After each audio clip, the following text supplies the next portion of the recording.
Sobat Maestro, sesaat lagi kita akan bersama-sama mendengarkan Blog Airtime bersama GBI Glow Fellowship Center Cabang Bandung yang bertempat ibadah di Grand Pasundan Hotel Ruang Jayagiri dengan jam ibadah pukul 9 dan 11 yang dipimpin oleh Gembala Sidang Pendeta Gilbert Lumoindong dan Gembala Lokal Pendeta Glenn Latuheru. Selamat mendengarkan.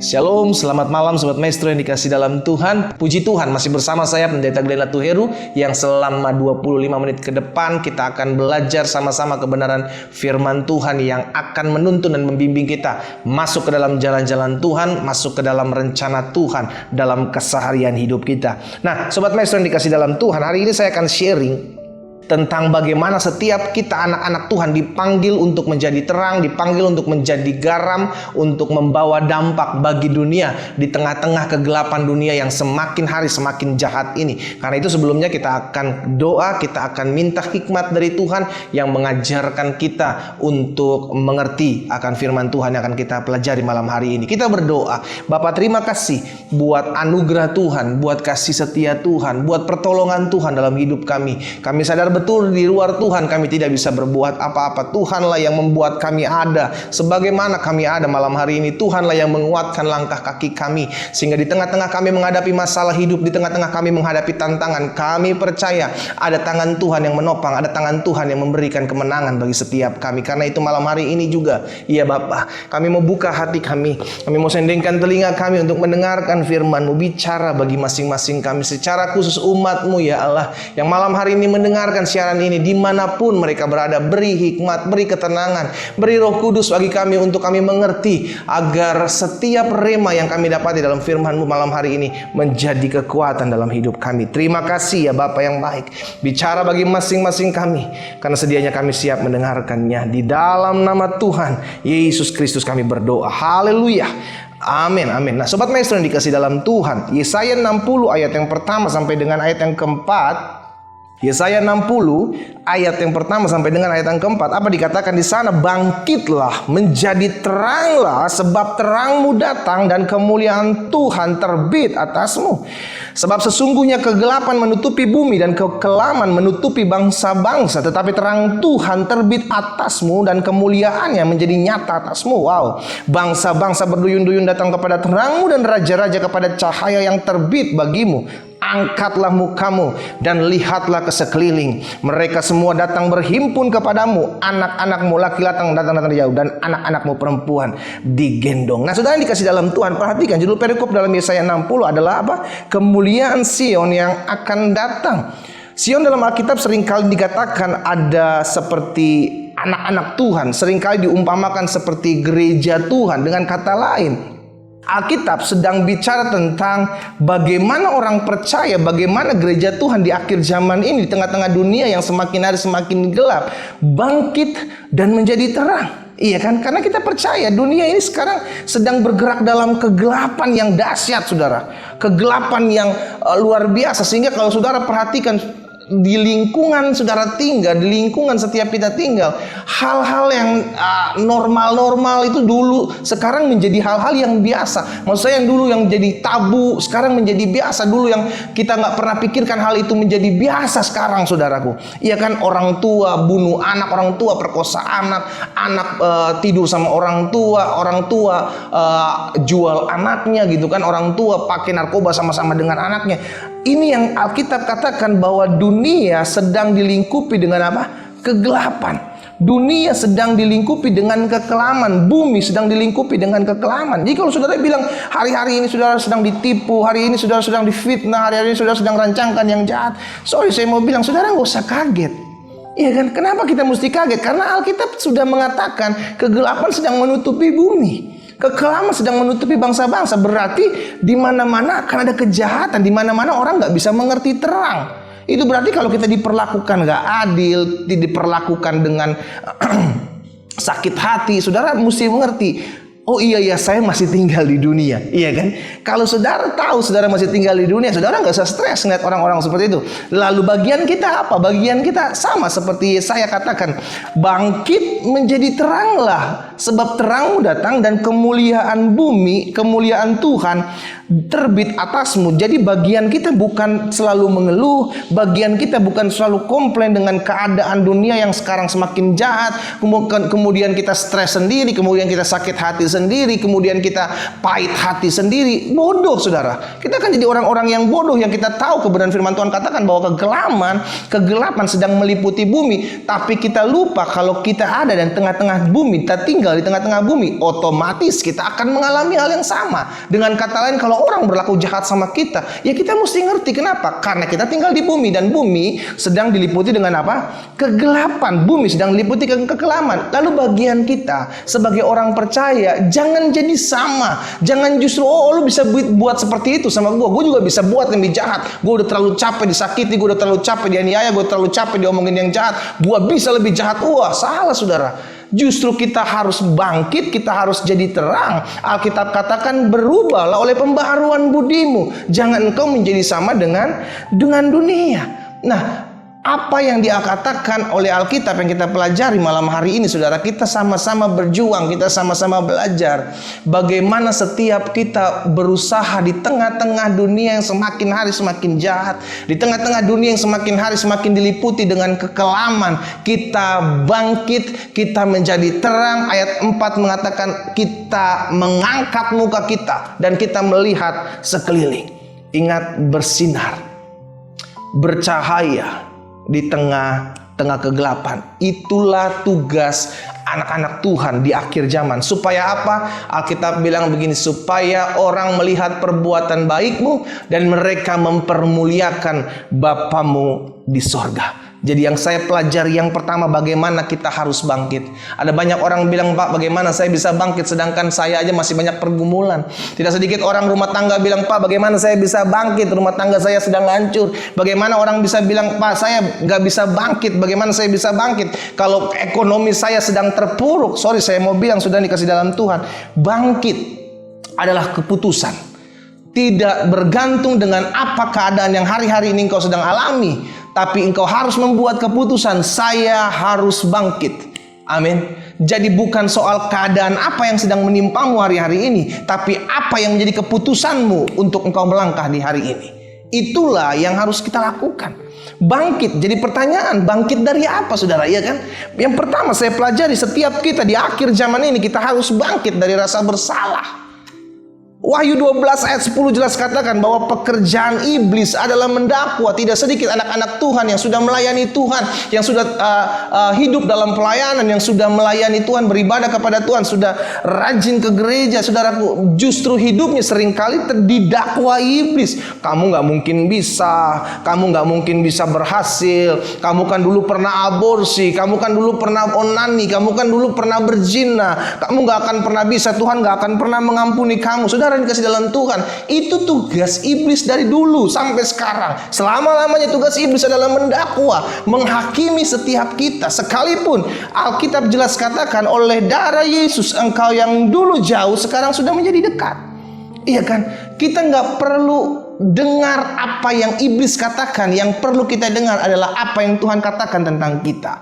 Itu harus jadi pedoman hidup setiap kita. Seringkali iblis mendakwa kita, seringkali iblis memakai orang-orang di sekeliling kita untuk menghakimi kita, seringkali iblis melemahkan iman kita sehingga dia bilang nggak mungkin bisa sembuh lah penyakitmu, udah terlalu parah, nggak mungkin bisa dipulihkan, rumah tanggamu udah terlalu hancur, nggak mungkin bisa dipulihkan, ekonomimu sudah berantakan, anak-anakmu sudah jatuh dalam narkoba, nggak mungkin Tuhan bisa pulihkan. Saudara dikasih dalam Tuhan, selama kita percaya bagi Tuhan tidak ada perkara yang mustahil, maka sesuai dengan imanmu jadi padamu. Amin, saudara. Karena itu kita mesti pastikan, yang pertama kita harus bangkit dari rasa bersalah. Ingat selalu, jangan pernah pasrah di tangan iblis, tapi pasrahlah di tangan Tuhan. Alkitab katakan kekuatan kita bergantung ada di tangan siapa kita berada. Kalau kita ada di dalam tangan Tuhan, maka kita percaya sekalipun kita lemah, tangan Tuhan akan menguatkan dan membela kehidupan kita. Tapi sekalipun kita kuat tapi kita tidak mengandalkan Tuhan, maka engkau sedang jatuh dan engkau sedang jauh dari Tuhan. Karena itu pastikan, jangan pernah lupa iblis adalah pendakwa. Ia sangat ahli, bos. Dia sangat licik. Iblis selalu membuat kita merasa menyesali diri, kemudian membuat kita berpikir, kayaknya doa saya kurang mantap nih, saya mesti didoain sama pendeta A, pendeta B. No. Saudara dikasih dalam Tuhan, Alkitab jelas katakan bukan doa pendeta, tapi doa orang benar bila dengan diyakini sangat besar kuasanya. Dengan kata lain, siapapun yang berdoa selama dia orang benar. Siapa itu orang benar? Orang yang hidupnya sudah ditebus, orang yang hidupnya sudah diselamatkan, orang yang hidupnya sudah dibenarkan. Dia adalah orang benar. Dengan kata lain, orang yang hidupnya sudah ditebus, diselamatkan dan dibenarkan oleh Allah. Doa orang-orang seperti itulah yang diyakini dengan iman, maka besar kuasanya. Bukan soal siapa pendetanya yang mendoakan, saudara. Bukan soal habis iman pendeta itu lebih besar, iman saya mah kecil, iman si A lebih besar, iman si B lebih kecil. No. Alkitab tidak mengukurkan iman. Yesus bilang, jika engkau mempunyai iman sebesar biji sesawi. Kenapa Yesus bilang biji sesawi? Karena tolak alat ukur yang terkecil pada saat itu adalah biji sesawi. Dengan kata lain, bukan soal besar atau kecilnya engkau punya iman, saudara. Selama engkau memiliki iman sekalipun kecil, jika engkau percaya sesuai dengan imanmu, jadi padamu. Saudara yang dikasih dalam Tuhan, yang pertama yang perlu kita ingat, bangkit dari rasa bersalah. Setiap orang punya masa lalu, saudara. Setiap orang punya masa lalu.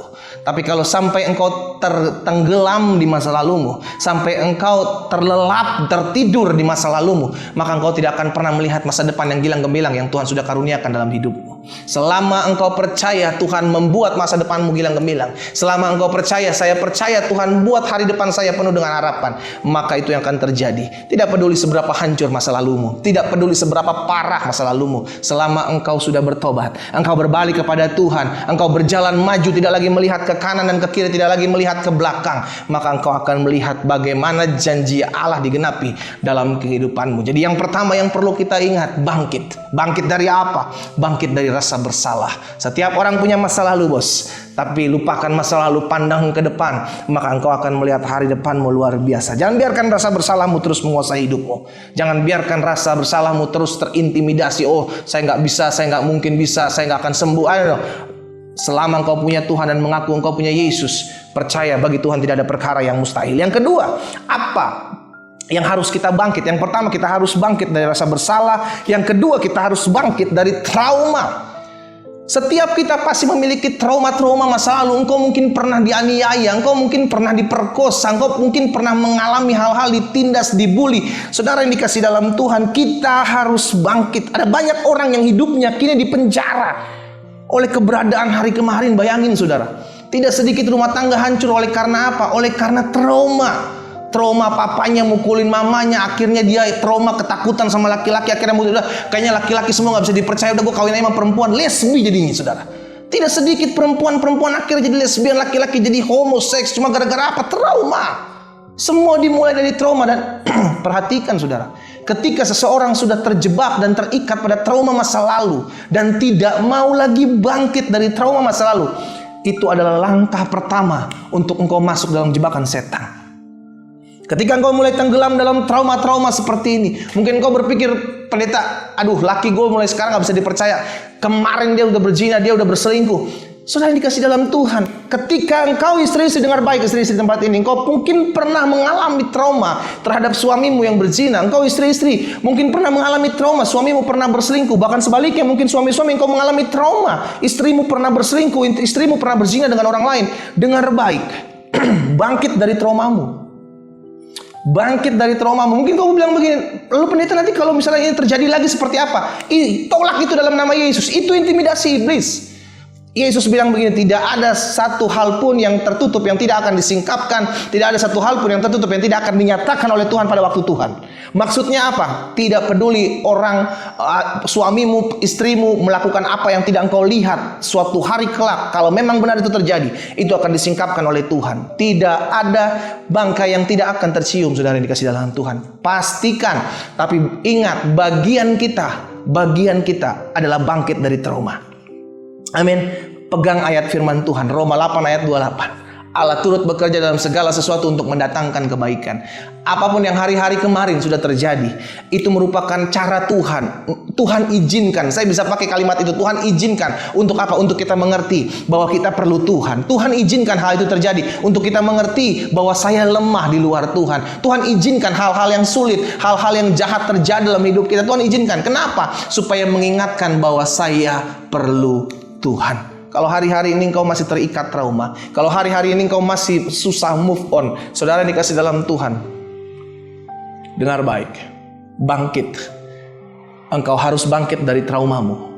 Mungkin adik-adik muda di tempat ini, engkau orang-orang muda yang pernah mengalami trauma, engkau diselingkuhi, engkau dianiaya, engkau dilakukan sesuatu yang jahat dalam hidupmu. Bangkit saudara, bangkit orang-orang muda. Ingat, di hari-hari terakhir, di akhir zaman ini Tuhan akan pakai orang-orang muda untuk menjadi berkat bagi sesamanya.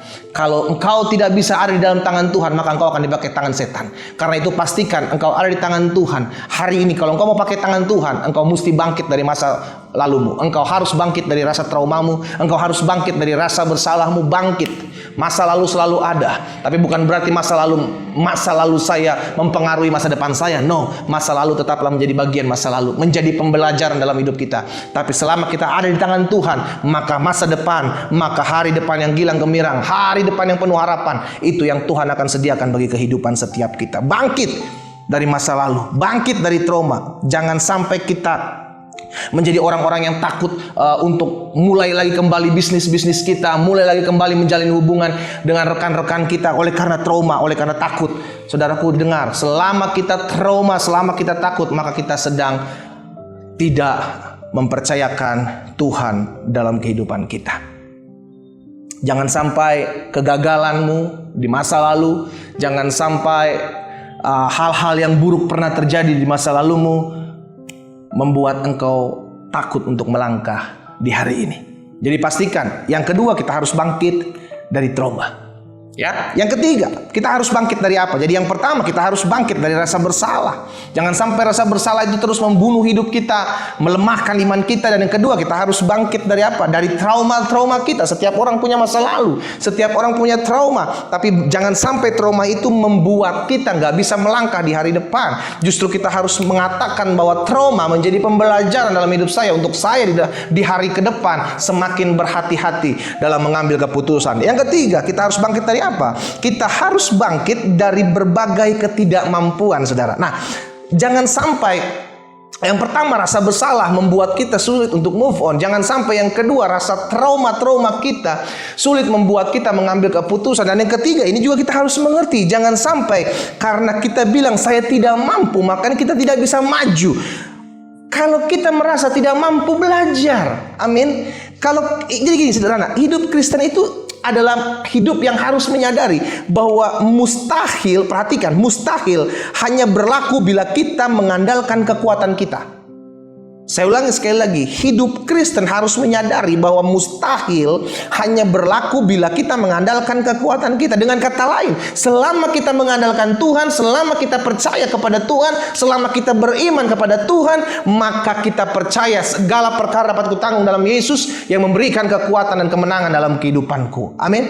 Jadi kita harus mengerti, jangan sampai kita terpuruk dan kita tidak dapat bangkit dari ketidakmampuan. Kalau saudara mengandalkan kekuatan sendiri, kalau saudara mengandalkan kekuatanmu, kalau saudara mengandalkan jabatan, kedudukan, keuanganmu saat ini, saudara, saya semua bilang, kau tidak akan pernah berhasil, saudara. Kalaupun kau merasa berhasil, engkau akan berhasil dalam sifatnya itu sementara. Mungkin sesaat engkau dapat berhasil, namun akan ada jatuh. Kena badai, ya kan, kena masalah, kena pergumulan apa. Tapi kita adalah orang-orang yang percaya jika Allah di pihak saya, maka saya lebih daripada orang memenang. Kita adalah orang-orang yang beriman, yang berjalan bukan karena melihat namun percaya. Kita percaya bahwa selama Allah di pihak saya, tidak ada hal-hal yang membuat saya gagal. Sekalipun gagal, itu merupakan langkah awal di mana saya melihat keberhasilan yang Tuhan berikan dalam hidup saya. Amin. Yang ketiga yang harus kita mengerti, kita harus bangkit dari ketidakmampuan. Kalau kita bilang kita tidak mampu, kita tidak bisa, bukan berarti kita tidak bisa belajar, bukan. Kalau kita bilang kita nggak mampu, kita nggak bisa, bukan berarti kita tidak bisa mencoba, bukan. Karena itu semua itu berdasar dan bermula daripada kita sendiri, saudaraku. Kalau kita bilang kita bisa, kita mau, semua akan bisa. Loh saudara, kita aja, saya mau bilang sampai saat ini, kalau kita bisa ambil keputusan untuk buat dosa, pasti terjadi kok. Iya kan? Kalau kita mau jujur, masakan kita mau melakukan firman, kita mau melakukan ketaatan kepada Tuhan, kita bilang aduh berat, aduh gak bisa pendeta, aduh susah, aduh gimana ya pendeta ya, kayaknya susah sekali. Kalau kita melakukan dosa aja bisa, masa kita melakukan firman tidak bisa? Yang menjadi bilang tidak bisa itu adalah intimidasi. Kembali lagi poin yang pertama, si iblis yang mendakwa dan terus mendakwa kita akan bilang lu gak akan pernah bisa melakukan firman Tuhan berat bos, lu gak akan pernah bisa melakukan hal-hal ketaatan, susah lah. Itu kan trikinya iblis, saudara, yang akhirnya membuat kita bilang begini, oh iya benar ya, mengampuni itu susah ya, oh iya benar ya, mengasihi itu susah ya, oh iya benar ya, bahwa melepaskan pengampunan pada orang yang buat jahat sama saya itu berat ya. Itu trik iblis, bos. Kalau misalnya kita bilang itu susah, lalu kenapa ada orang yang bisa? Iya kan? Dengan kata lain bukan soal dakwaan-dakwaan itunya, tapi kitanya harus belajar untuk melangkah. Kitanya untuk belajar untuk maju. Jadi yang ketiga, kita harus bangkit dari segala ketidakmampuan kita. Mungkin sebagian saudara bilang begini, saudara, saya berat sekali untuk melepaskan pengampunan. Sebagian saudara bilang di tempat ini, saudara, pendeta, saya susah sekali untuk melepaskan kasih saya kepada orang-orang yang pernah menyakiti hidup saya. Saudara, itu bukan susah. Itu keputusan ada di tanganmu. Tuhan sudah kasih clue, Tuhan sudah kasih kekuatan. Roh Kudus yang ada dalam hidup kita, dialah yang akan memberikan kita kemampuan, dialah akan menolong kita. Bagian kita hanyalah saya mau Tuhan. Sama-sama bilang sama saya mau Tuhan. Selama kita mau, selalu ada jalan. Selama kita mau, Tuhan akan kasih kekuatan. Yang jadi persoalan adalah ketika kita tidak mau. Ketika kita tidak mau melakukan firman, ketika kita bilang saya nggak mampu melakukan firman, maka sejatinya kita sedang kalah satu langkah dari iblis. Yang keempat yang saya pelajari, kita harus bangkit. Yang pertama, kita harus bangkit dari rasa bersalah. Rasa bersalah. Yang kedua, kita harus bangkit dari trauma-trauma masa lalu kita yang pernah kita alami. Bangkit, sudah lagi ngeliat ke belakang, jangan lagi lihat ke belakang. Maju, tatap ke depan, sebab janji Tuhan di depan dahsyat luar biasa dalam hidup kita. Yang ketiga, kita harus bangkit dari berbagai ketidakmampuan kita menghadapi setiap masalah. Jangan pernah bilang sama saya, pendeta, tapi saya masih lemah, tapi saya masih belum dewasa rohani. Saudara yang dikasih dalam Tuhan, dengar baik, Tuhan yang kita sembah adalah sama. Tuhan Yesus yang kita sembah tetap sama. Saudara menyembah Tuhan yang sama dengan apa yang saya sembah. Karena itu pastikan kita harus memiliki kemampuan. Karena kemampuan yang diberikan kepada kita adalah kemampuan yang diberikan daripada Roh Kudus yang tinggal dalam kita. Yang keempat, kita harus bangkit dari apa? Kita harus bangkit dari mental biasa-biasa. Saudara yang dikasih dalam Tuhan, ada banyak orang bilang, Pak Pendeta, saya kan orang biasa. Ada banyak orang bilang, Pak Pendeta, saya mah bukan siapa-siapa, saya orang biasa. Saudara yang dikasih dalam Tuhan, engkau memang orang biasa-biasa. Perhatikan kata-kata ini. Engkau mungkin orang biasa-biasa, tapi engkau menyembah Allah yang luar biasa. Dengar baik, selama engkau biasa tapi engkau menyembah Allah yang luar biasa, maka engkau akan bisa dipakai Allah yang luar biasa itu menjadi orang-orang yang luar biasa. Tetap pegang janji Tuhan, tetap pegang pernyataan iman kita bahwa saya menyembah Allah yang luar biasa, saya menyembah Allah yang dahsyat. Kita ini hidup Kristen tidak biasa-biasa, saudara. Mungkin pribadi saudara bilang, saya biasa-biasa, saya nggak biasa berdoa, saya susah sekali untuk mengucapkan doa-doa hebat, doa-doa dahsyat. Saudara yang dikasih dalam Tuhan, itu adalah triknya iblis untuk melemahkan iman kita. Tapi bagian kita adalah harus bangkit dari mental biasa-biasa. Taruh tangan kita di dada, sama-sama bilang sama saya punya Allah yang luar biasa. Amin. Kalau kita punya Allah yang luar biasa, kita harus jadi orang-orang Kristen yang luar biasa. Orang-orang Kristen adalah orang-orang yang dijagai Tuhan, orang-orang dijagai malaikat Tuhan, orang-orang yang dipenuhi hidupnya oleh Roh Kudus. Kita harus ketahui. Karena ketika kita tahu kita adalah orang-orang yang dijaga oleh Tuhan, kita adalah orang-orang yang dipagari oleh kuasa Tuhan, kita adalah orang-orang yang dipenuhi dengan kuasa Roh Kudus, maka kita percaya kemanapun kita pergi melangkah, terang Tuhan, sinar kemuliaan Tuhan akan selalu mengikuti kita. 4 hal ini saya bagikan kita. Saudara, jangan pernah kaget ketika lingkunganmu jahat, karena Alkitab sudah bilang bahwa dunia sedang dipenuhi dengan kegelapan. Kita di tengah-tengah dunia jangan jadi sama dengan dunia ini, justru diliputi kegelapan, melainkan kita harus bersinar, kita harus bangkit, kita harus bangkit dari rasa bersalah, kita harus bangkit dari mental biasa-biasa, kita harus bangkit dari ke hal-hal yang ketidakmampuan kita harus bangkit dari trauma-trauma masa lalu kita. Kenapa kita harus bangkit? Karena Tuhan sudah ada dalam hidup kita. Maju terus dalam Tuhan. Tuhan Yesus memberkati kita semua. Kita berdoa. Bapa, terima kasih buat malam hari ini. Oleh karena anugerah kasih setia Tuhan, kami boleh dikuatkan, kami boleh diteguhkan, karena kami percaya terang Tuhan sudah tinggal dalam hidup kami. Maka sebab itu, biarlah kami boleh bangkit dari keterpurukan kami boleh bangkit dari rasa trauma kami boleh bangkit dari rasa bersalah kami bangkit dari ketidakmampuan kami. Kami mau bangkit untuk kami tidak lagi memiliki mental biasa-biasa. Sebab kami tahu jika Allah di pihak kami, maka siapakah lawan kami? Jika Allah di pihak kami akan menjadi orang-orang yang lebih daripada pemenang. Jika Allah di pihak kami mengerti bahwa segala badai hidup, segala masalah, segala ujian, percobaan, masalah itu merupakan hal biasa, karena kami memiliki Allah yang luar biasa. Apa yang Tuhan taruh dalam hati hamba sudah hamba sampaikan bagi setiap umat Tuhan yang mendengarkan siaran Blok Airtime malam hari ini. Hamba ucapkan berkat di dalam nama Yesus. Jika di antara mereka ada yang mulai tawar hati oleh karena trauma, oleh karena kesalahan-kesalahan masa lalu, oleh karena dosa-dosa masa lalu, mereka terintimidasi. Oh, aku tolak di dalam nama Yesus. Biar terang Tuhan, damai Tuhan memulihkan hati mereka. Mereka bangkit dari keterpurukan, mereka bangkit dari trauma, mereka bangkit dari rasa bersalah dan menjadi terang untuk hormat dan kemuliaan nama Tuhan. Hamba berdoa juga bagi yang sakit, Allah. Tuhan, Kau menyembuhkan, Tuhan memulihkan oleh kuasa bilur darah Yesus. Mereka yang sakit yang mendengarkan siaran malam hari ini dijamah, dipulihkan dan disembuhkan Tuhan. Tergenapi firman Tuhan, disampaikan firman, disembuhkannya mereka, terjadi atas hidup mereka. Di dalam nama Yesus, hamba juga ucapkan berkat buat Radio Maestro, owner, staff-staff yang ada. Allah memberkati segala apa yang dan yang diperlukan. Tuhan yang menyediakan dan mencukupkannya. Di dalam nama Tuhan Yesus Kristus hamba berdoa dan mengucap syukur. Haleluya. Amin, amin.